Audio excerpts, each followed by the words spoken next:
This video is not sponsored in any way. Please research providers in your area and make your own decisions. I recently released a comparison video between Telus and StarLink, and StarLink's Better Than Nothing beta, which, it turns out, I won the StarLink lottery by being selected for the beta program.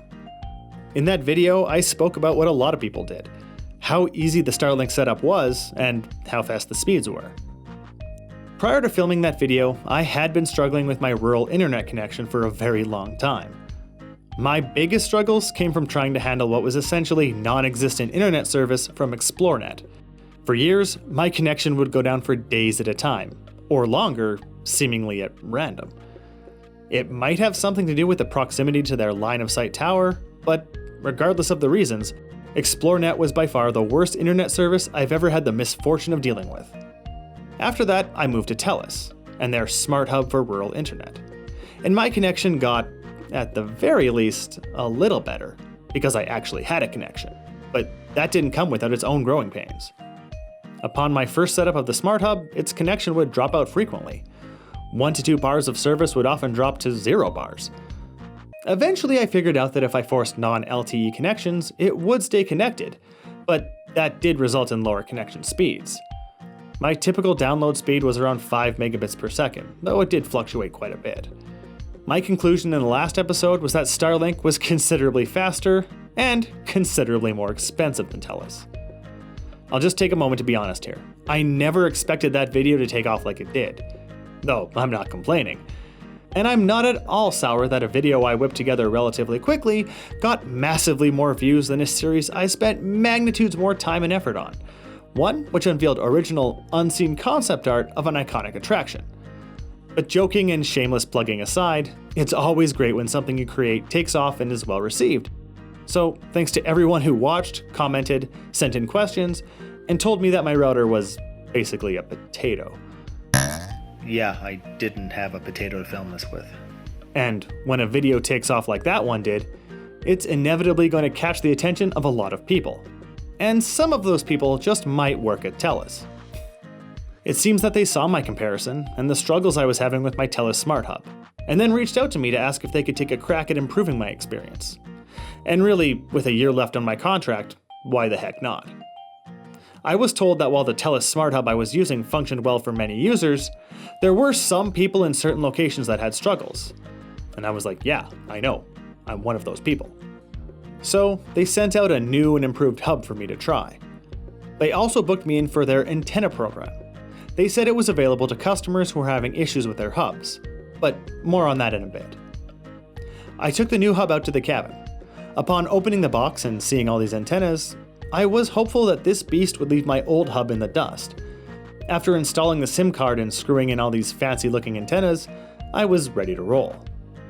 Now, the whole reason I disabled LTE on my old hub was that it was constantly getting weaker connections, and sometimes no connection. But with this new hub, Telus had asked me to leave it as is. It was significantly better at keeping a connection, but it still wasn't perfect. There was often only 1 bar of service, which is better than 0, I guess. My speeds also improved significantly during this time, doubling to around 10 megabits per second, and sometimes faster. But the real improvement came when Telus showed up for the installation of the antenna. After the antenna was installed and wired into the cabin, the signal bars on the hub would never drop below 2, and eventually started hitting 3 for long periods of time. But regardless of the bars on the hub, the results were always the same, usually between 20 and 25 megabits per second download. And the upload was even more significant. I spent the following 3 days performing multiple speed tests and getting similar results. So it seems that with these updates, the Telus Smart Hub as configured is a much better option than what I was dealing with before, hands down. One downside, however, is how out of place an antenna can look on the outside of a house or cabin. But this isn't a Telus exclusive problem. ExploreNet and StarLink also require hardware to be placed on the roof or the side of your home.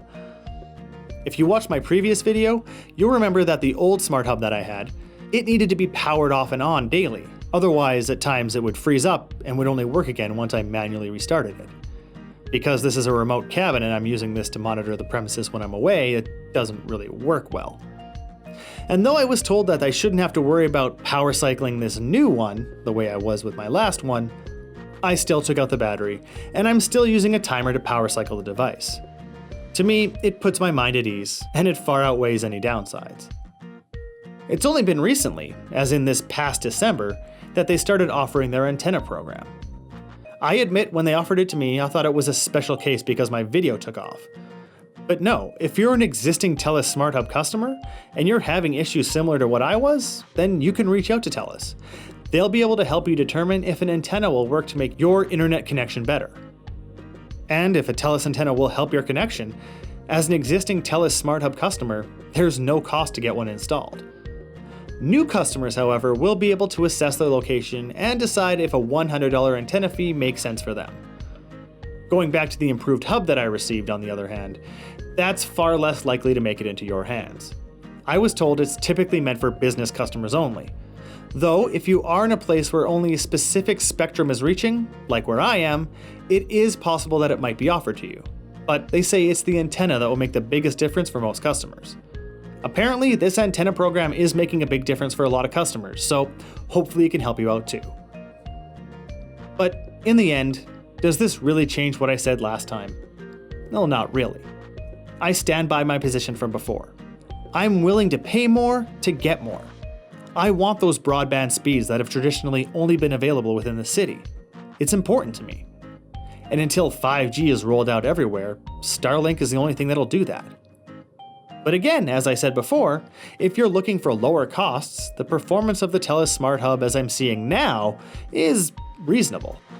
At 25 megabits per second down, you'll have no issues browsing the web or streaming video to a single device at a time, and even online video chats might be serviceable. Though its online gaming capacity is probably going to be nowhere near what you're looking for. If I had to rank my own options right now, based on my own experience, and from a strictly performance-based perspective, StarLink is still the clear leader, followed by these types of hubs offered by mobile carriers. But again, that's assuming the performance level I'm seeing now. But even if you're in a situation that I was in before, where the signal was a lot weaker, they can still be made to work at slower speeds. And oftentimes, something is better than nothing. Believe me, I know this from my own experience. And before I would suggest the last place ranked ExploreNet as an option, I would mention that I once got better internet service from this stick. And using its pointy end to poke myself in the eye was far more pleasurable than using ExploreNet for internet. I'd also like to mention that I've heard from others that this dirty puddle offers lower pings, better latency, and more reliable service than ExploreNet. But I admit I didn't try it. So maybe try this one out for yourself. Jokes aside, at this point I still don't have my StarLink dish permanently set up at my cabin. I'm just using it on demand when I need a faster connection. It will go up someday though. But until then, I still use my cameras to monitor my property when I'm away. And I'm seeing much better performance on my SmartHub with the antenna installed. So if you haven't won the StarLink beta lottery, or just don't feel like paying the over 650 Canadian dollars upfront for better speeds, then maybe the somewhat slower, yet still serviceable speeds of a properly functioning Telus Smart Hub could be a very reasonable consideration for you. And if you're already on the hub and you feel like you should be getting more out of it, reach out to Telus, because a free antenna upgrade might actually help you. It did help me. There's no reason you shouldn't be getting at least reasonable internet access in rural Alberta. Thanks for watching. If you enjoyed this video, please subscribe. And why not check out my main channel, featuring this video comparing North America's 2 largest shopping malls. Thanks for watching.